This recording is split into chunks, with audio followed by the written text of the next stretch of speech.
este gobierno, con esta defensa de los indígenas y el que todos sepamos los idiomas mexicanos, porque es muy triste que no. En Japón se habla el japonés, en Francia se habla el francés, en Alemania el alemán, etcétera, etcétera, pero en México se habla un idioma prestado, el español, cuando nosotros tenemos muchos idiomas que son nuestros. Yo empecé a estudiar a los 50 años de edad, no tengo ningún título, yo soy autodidacta y me gusta estudiar por el placer de saber.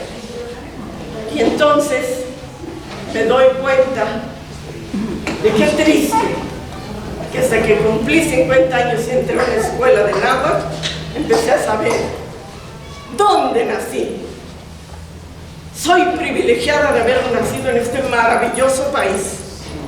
He viajado por muchas partes del mundo, pero esto, a mí me dicen, de todo lo que has visto, ¿qué te gusta?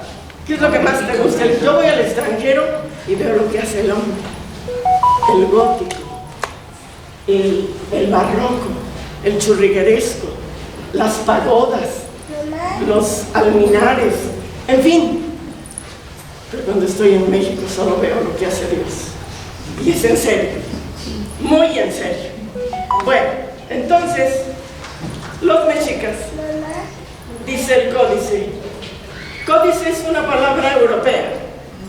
Allá todo documento lo llaman códice.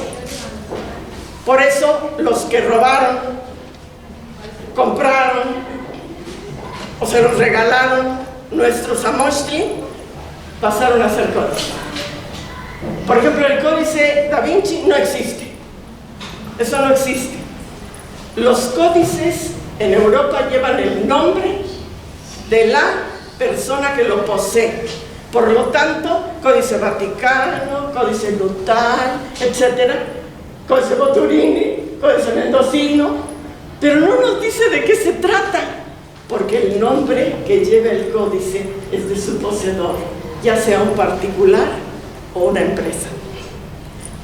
Entonces, ¿qué dicen ellos que escribieron sus Amochtli? Que vinieron del norte. Yo no les puedo decir cómo se llamaba ese lugar, porque ese jeroglífico no ha sido descifrado, pero que nos baste que venían del norte. Siempre caminaron hacia el sur. Siempre. Y entonces, este pueblo le rendía culto a Huitzilopochtli. ¿Por qué? Porque Huitzilopochtli es el protector del sur. Cada punto cardinal tiene una dualidad que lo protege. Ahorita voy a ir explicando. Caminaron siempre hacia el sur y llegaron al estado de Hidalgo, al estado de México, y su historia termina en la Ciudad de México. 378 años es la historia de los mexicas. Se termina cuando cae la gran Tenochtitlan el 13 de agosto de 1521. Llegan a este enorme lago que abarcaba desde Tzompanco hasta Chalco y todo está ocupado. No hay un lugar para ellos. Y el conseguir un lugar les cuesta 187 años. Se dice fácil, ¿no? Pero esos 187 años en que pudieron establecerse en 23 lugares, pagando, como decimos ahora, la renta. Allá antes decía tributos. Entonces, en esos 187 años empezaron a estudiar y a aprender a todas las etnias, que siempre los trataron como extranjeros, los ningunearon. Y entonces supieron esta gente qué comía, cómo se vestían, cómo hacían sus triples alianzas, cómo hacían el Tzompantli, cómo hacían sus guerras, cómo conquistaban pueblos muy lejanos para que fueran sus tributarios. Los estuvieron observando por 187 años, hasta que un día encontraron un islote pestilente y fangoso que le pertenecía al señor de Azcapotzalco, y ahí fue donde empezaron a fundar lo que sería la Gran Tenochtitlan. Estas personitas, estos mexicas, cuando ya tuvieron un lugar para establecerse y poder decir es nuestro, le pagaban desde luego su renta, su tributo a Azcapotzalco. Pero así empezaron. Y quisieron tener sus propios gobernantes, así que a un descendiente de ellos de Culhuacán lo solicitaron para que fuera su primer gobernante. Y estamos hablando de Acamapixtli. De Acamapixtli a Cuauhtémoc son 11 tlatoanime. Tlatoani quiere decir el que es capaz de hablar bien.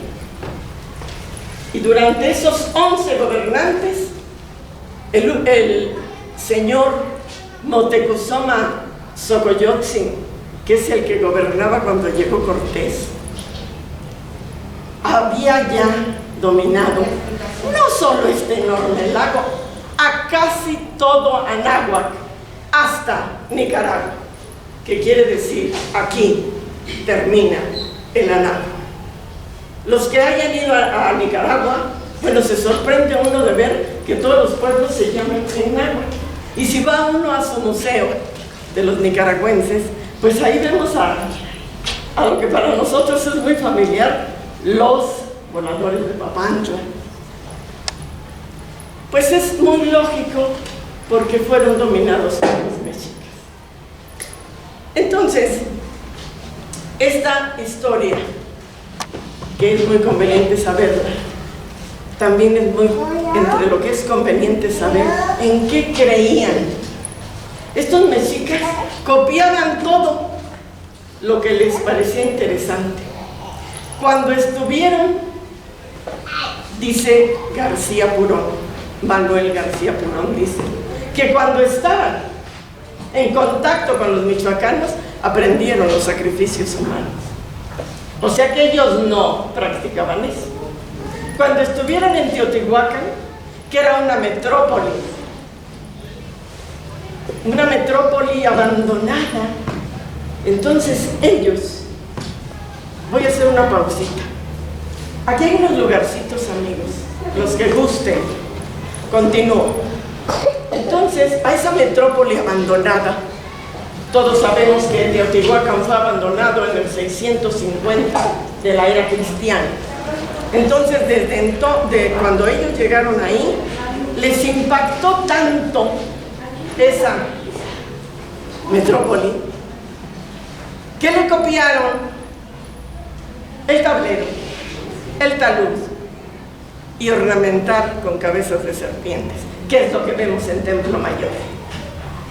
Otra cosa que tomaron para ellos, toda la astronomía desde los olmecas y los mayas. Y entonces les voy a decir en qué creían.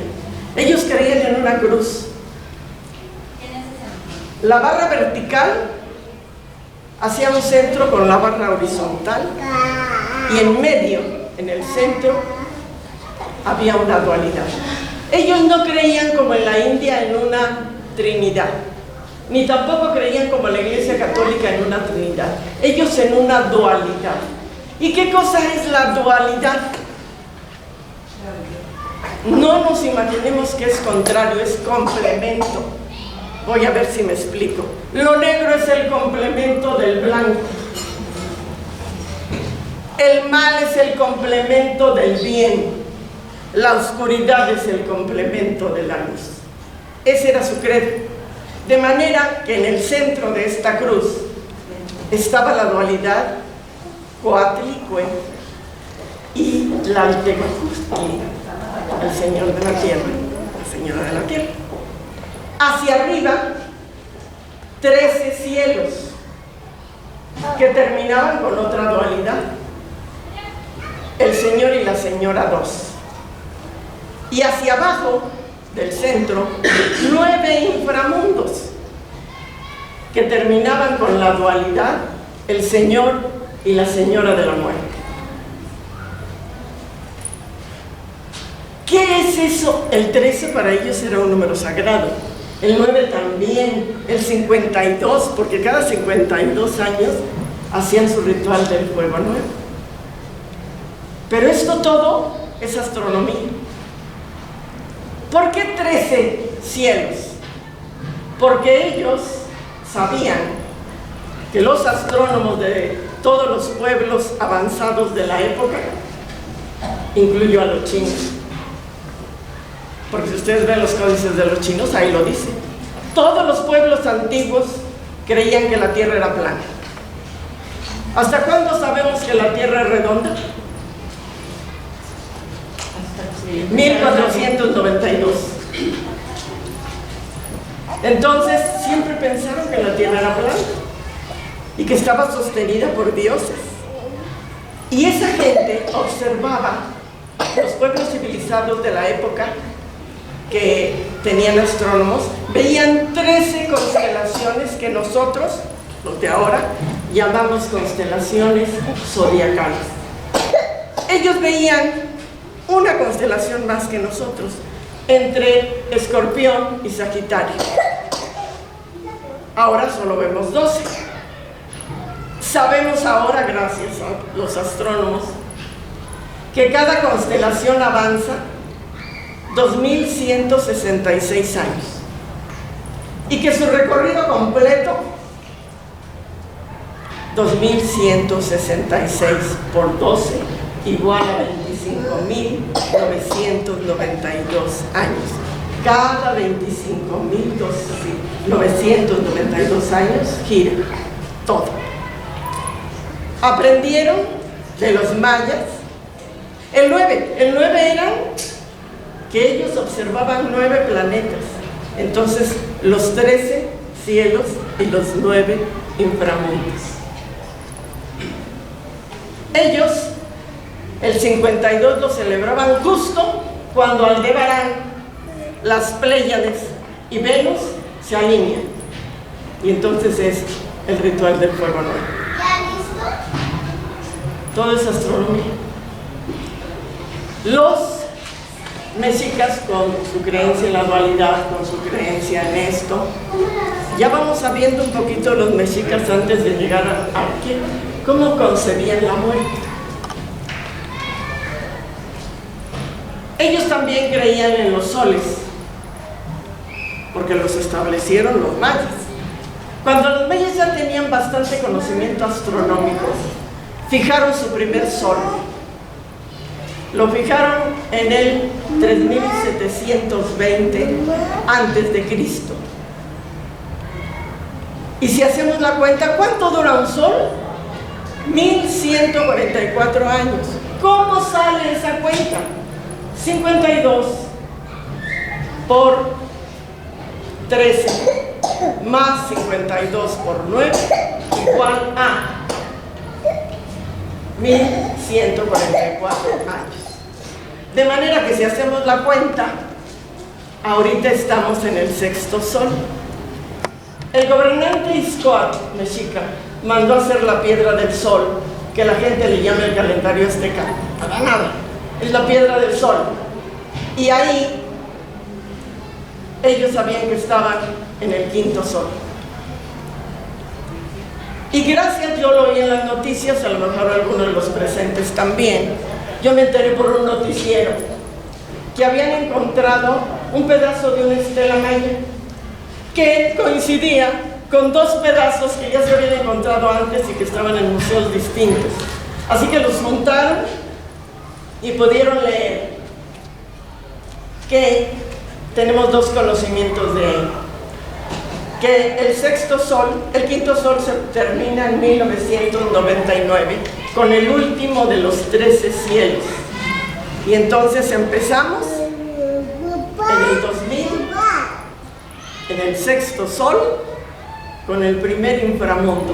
Nos faltan 8 más. Estamos viviendo el 9 y nos faltan 8 más. Esta es una nueva era. Estos son los números sagrados y por qué, ya les expliqué por qué salen estos números sagrados. Ahora, los hay algo que me sorprende a mí mucho de los mexicas. Ellos tenían un calendario de 18 meses, que son una veintena.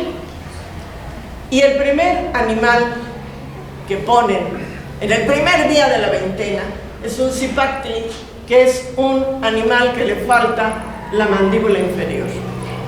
¿Cómo lo supieron? Yo no lo sé. Pero ese animal existió en el Silúrico hace 439 millones de años, y ellos lo sabían. Otra cosa que me sorprende de ellos es que ellos decían: la muerte es nacer a la verdadera vida para seguir el camino entre las estrellas. Carlos Sagan lo dijo. Carlos Sagan lo dijo. Ay, cómo me dolió que se muriera, y se murió de cáncer, ¿no? Pero él lo dijo. Hay muchos planetas habitados, así lo consideró él.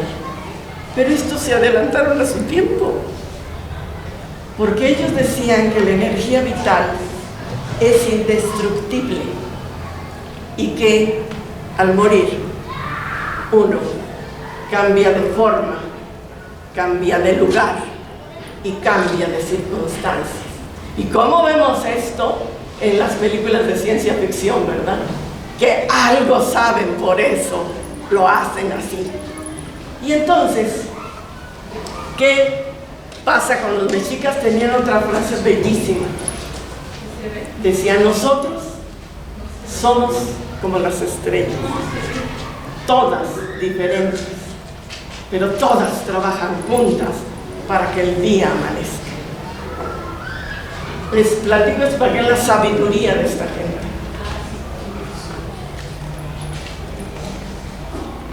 Ellos hicieron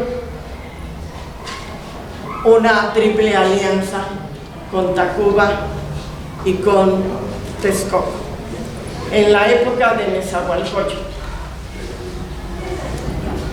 Esta gente tenía por costumbre educar a los niños con la severidad que ustedes no se imaginan. Los que tienen mi libro van a ver. Si hubiese existido derechos humanos, papás y mamás estuvieran todos en la casa. Sí, todos. Nada más para que vean cómo educaban. Pero además tenían un libro maravilloso. Ese libro maravilloso es el Huevo de Tlaxcoli. Y este era un pueblo que se alimentaba bien. Era un pueblo que tenía un mínimo de delincuencia. Por eso es que hasta ahorita, que han descubierto muchísimas zonas arqueológicas, no han encontrado ni un hospital ni una casa. No es sorprendente eso. Seguramente los delincuentes terminaban en el sacrificio. Ellos veían, eso nos dicen los arqueólogos, que esa era su manera de acabar con la delincuencia. Además tenían leyes severas.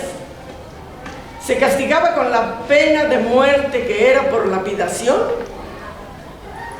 el robo, el adulterio y la embriaguez. Pena de muerte. Así que me cuidado para ellos que fueran adúlteros, rateros o borrachos. Solo la gente que podía tomar pulque era gente como yo. Papá. No, ellos empezaban antes. Yo tengo 81, ellos empezaban a los 70. Ya tenían libertad de tomar, de alcoholizarse. Pero antes de los 70, nadie. También ellos tenían la costumbre de ser, sobre todo en las poblaciones chicas. No me quiero meter con las metrópolis, porque en las metrópolis ya hay otros intereses. Pero en las poblaciones chicas, qué gente tan bonita, educada, alegre, inocente, gentil, como cuando llegaron los españoles a Cuba y que se encontraron con la gente no violenta, que no tenía por qué ponerle bardas a sus propiedades, porque todos sabían, pues lo mío es hasta aquí. Y el vecino, no, pues el mío es hasta acá. No había por qué poner bardas. Y exterminaron a toda la gente indígena de Cuba. Bueno, porque los europeos son así. Yo los observo y son racistas, expansionistas y esclavistas. Sobre todo los de esa época. Aquí sí había esclavitud, pero no tenía que ver nada con la esclavitud europea. Nada. La esclavitud europea se hereda, la esclavitud europea es cruel. Pero aquí no. Y aquí los mexicas que dominaron casi todo Anáhuac. A veces había poblaciones que recuperaban su libertad. Para estas poblaciones no era grato tener que tributar a los mexicas. Les molestaba, pero eran tan éticos que decían, bueno, nosotros somos un ejército ni manco, ni cojo, ni estúpido, ¿no? Nos ganaron en buena lid, ni modo, ya les pertenecemos y pagamos lo que ellos nos indiquen. A veces recuperaban su libertad de esos pueblos y pasaban los años y otro tlatoani los volvía a conquistar. Esa es la historia de los mexicas, que muchas veces son tan calumniados, pero bueno, eso es lo que yo sé de ellos y eso es lo que yo les platico. Y vamos a hablar de la muerte. Como eran gente educada desde niños, entonces ellos no iban a algún lugar determinado por cómo se portaban en la vida, sino cómo morían. Mis maestros me decían que los indígenas se saludan diciendo no buenos días, buenas tardes, buenas noches, muy agringado eso de good morning, good night, good afternoon. No, esas gringadas no. Ellos se saludaban. ¿Cómo ha sido tu comportamiento? Y si mi comportamiento no había sido bueno, guardaba silencio, me daba la vuelta y reía. También no era como nosotros que cuando estamos de duelo decimos, te acompaño en tu sentimiento. Se acabó la sombra que nos cubría. Es otro lenguaje, es otra manera de pensar, es otra manera de sentir. Los indígenas son ejemplo para nosotros, tan europeizados. A mí me dijo un día una diputada, ¿y usted por qué estudia a los mexicas y se apellida Peinberg? Un momentito. El apellido es un accidente. Yo he decidido ser mexicano. Punto. Se acabó la conversación. Bueno, los mexicas conocieron a Nezahualcóyotl, que al rato les voy a leer. No solo era gobernante, legislador, ingeniero, poeta, y les voy a leer algo de lo que él pensaba que era la muerte. Pero bueno, los mexicas, si los niños morían, iban a parar a un lugar donde había un árbol que manaba leche. Si alguien moría de hidropesía, ahogado, por un rayo o por algo que tuviera que ver con el agua, entonces iba al lugar del clan.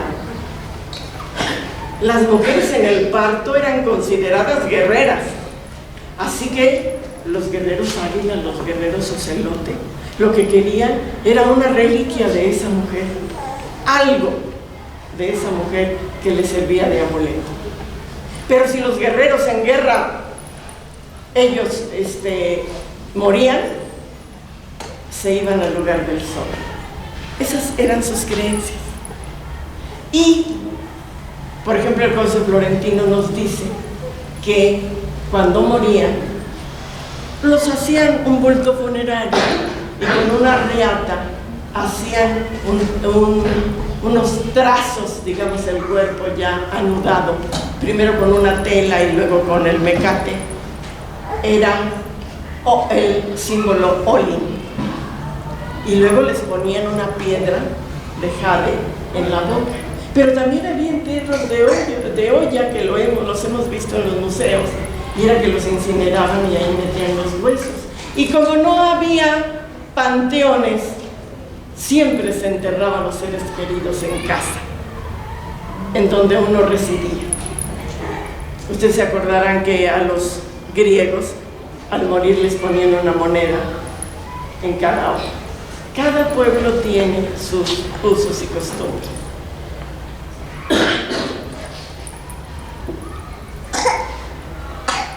Como ellos creían que al morir uno sigue su camino entre las estrellas, la energía vital no se iba rápido, se quedaba 4 años.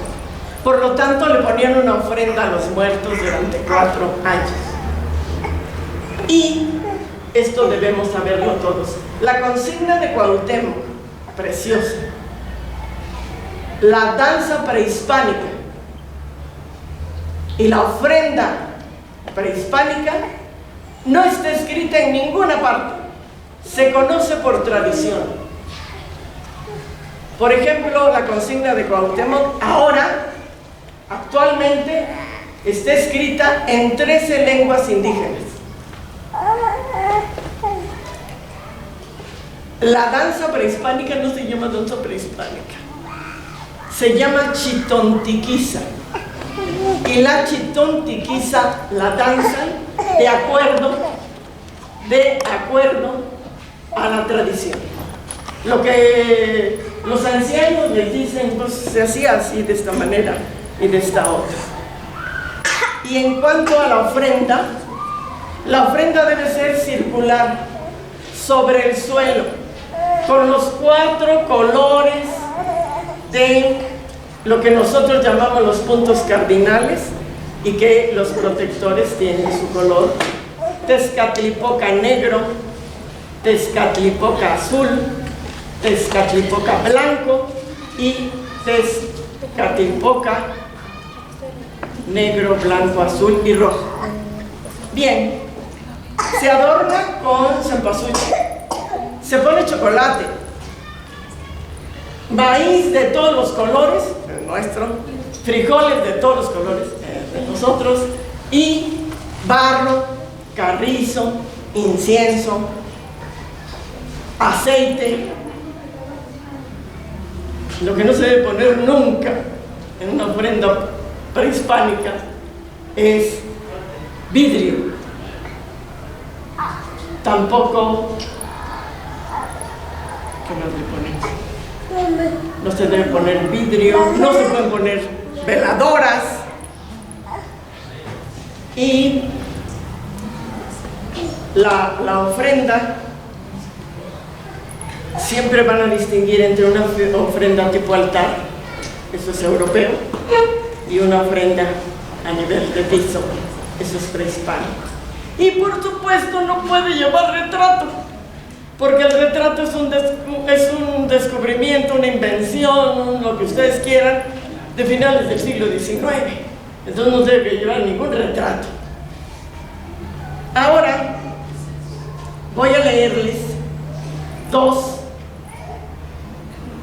poemas, uno de un autor mexica y otro de Nezahualcóyotl, para que tengan una idea.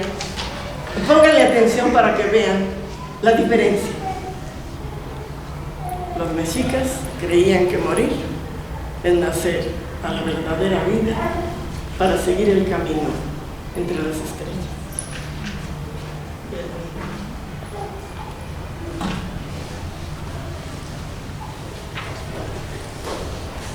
Voy a leer a Nezahualcóyotl.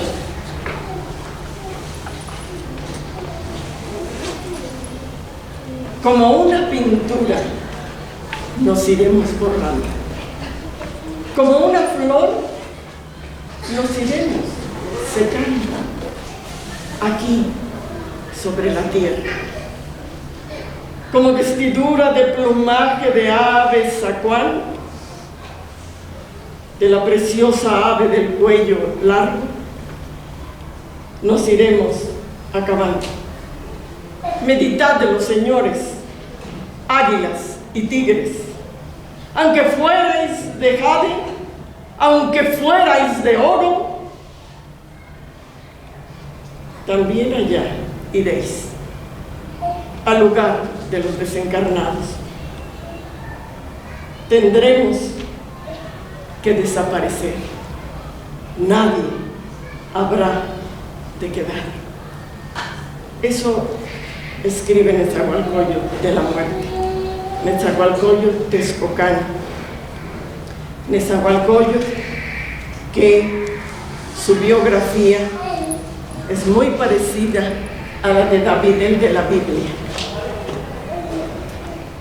Netzahualcóyotl también se enamoró de la novia, en este caso la novia de su mejor amigo, y lo mandó a la guerra para que lo matara. Y así se pudo casar con la amada, elegida por su corazón, y que fue la mamá de Nezahualpil, que salió corregido y aumentado, mucho mejor gobernante o igual que su padre.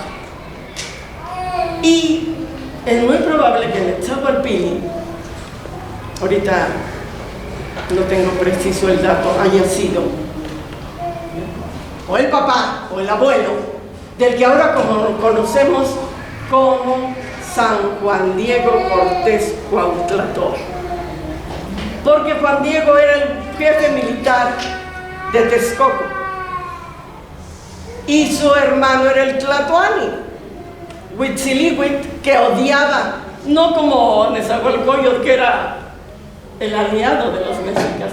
No, Huitzilihuitl odiaba a los mexicas y le dijo a su hermano, le dio 200,000 hombres para que apoyara a Cortés y lograran la caída de la Gran Tenochtitlan. Esa, hay algunos que no se lo sabían, ¿verdad? Hay que estar al día. Se encontró el Códice Juan Diego en un convento, por lo tanto, ahora sí sabemos la verdad. Pero por supuesto, no vayan a creer que Juan Diego no vivió en Tulpetlac. Sí, y sí hacía petates de tule, sí. Y su tío Bernardino era el Tlatoani de Tulpetlac. Pero cuando los franciscanos les dijeron la historia de Francisco el de Asís, se enamoraron tanto de esa historia que el Tlatoani o sea, Bernardino y Juan Diego renunciaron a sus títulos, renunciaron a sus bienes y quisieron ser como San Francisco, el del pueblo de Asís, y vivieron como él. Y el Vaticano, bueno, primero les digo que los franciscanos le dijeron a Juan Diego y a su hermano, el Tlatoani, no pueden tener varias esposas, porque aquí la costumbre era que un Tlatoani tuviera varias esposas. ¿Por qué? Porque si yo soy Tlatoani y quiero hacerle un regalo a Nezahualcóyotl, ¿qué le doy si lo tiene todo? Le tengo que dar algo muy bueno y que no lo tenga, así que le doy a mi hija. Por lo tanto, mi hija la tiene que convertir en esposa el Tlatoani al que se la regala, porque si no hay guerra, me está haciendo una afrenta, me está ofendiendo, yo le estoy regalando lo más preciado, así que la convierte en su esposa. Y entonces por eso tenían muchas esposas, por eso tenían muchos hijos, porque estos ya son matrimonios de alianza.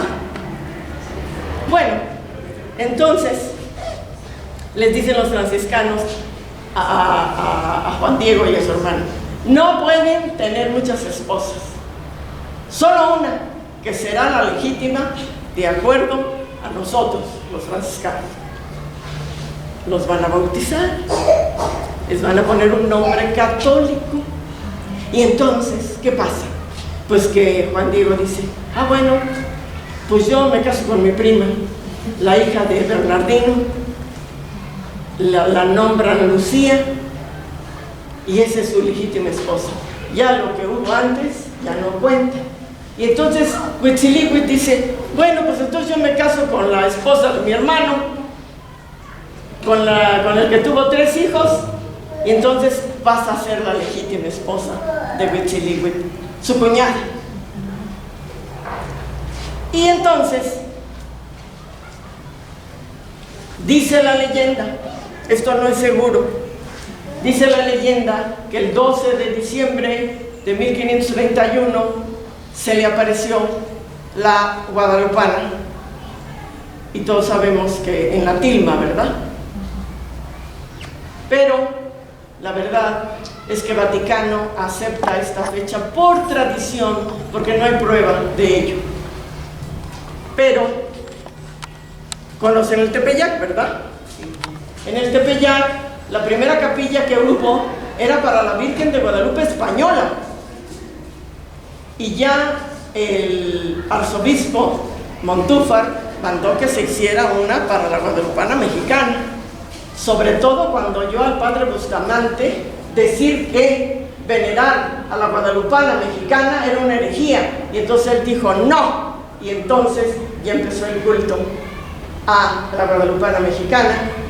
Y todas las historias escritas sobre la Virgencita de Guadalupe mexicana fueron escritas hasta el siglo XVII, que es cuando empezó el culto, porque antes nadie se ocupaba de ella.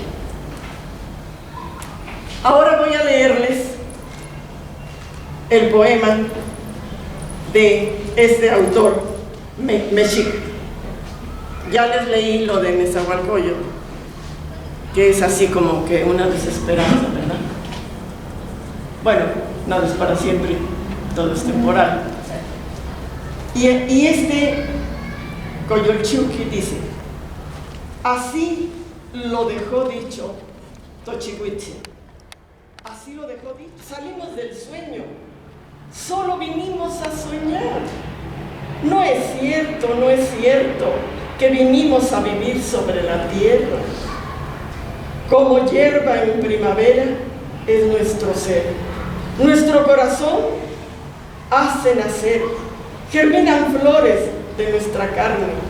Algunas abren sus corolas, luego se secan. Así lo dejó dicho Tochihuitzin. Amigos, no quiero terminar yo mi participación sin que escuchen el náhuatl.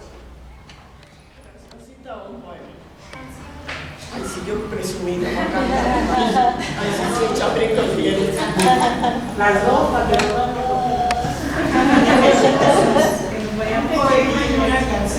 Cuando yo termine voy a suplicarles que los que sepan algo sobre la muerte de los mexicas nos lo compartan, para que nos vayamos todos enriquecidos. Hay muchas versiones, yo les conté la que yo investigué. Bueno, ahí les da un poema, es anónimo, no se conoce el autor.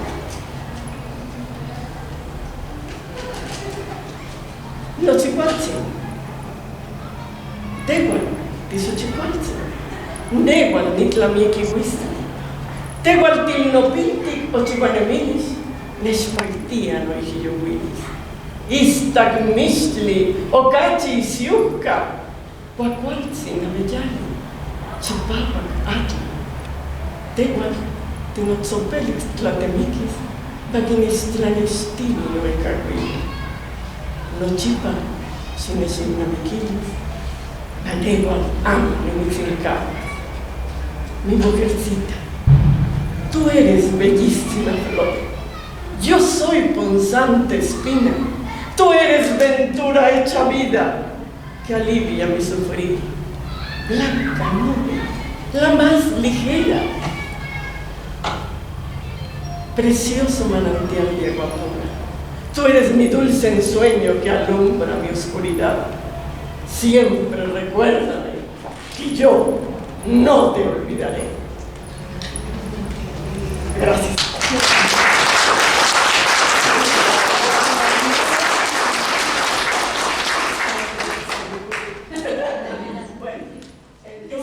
en mis tiempos, esta es una traducción de un maestro de la se llevaba de serenata allá por, pues yo creo que por los años 60. A lo mejor alguien se acuerda. Despierta, dulce amor de mi vida. ¿Sí? Ahí está. Shisa, non emilis la soxin. Shisa, la intimo prochpantilla. Shikaki motoski, motlanin shiruitsin. I pannin qui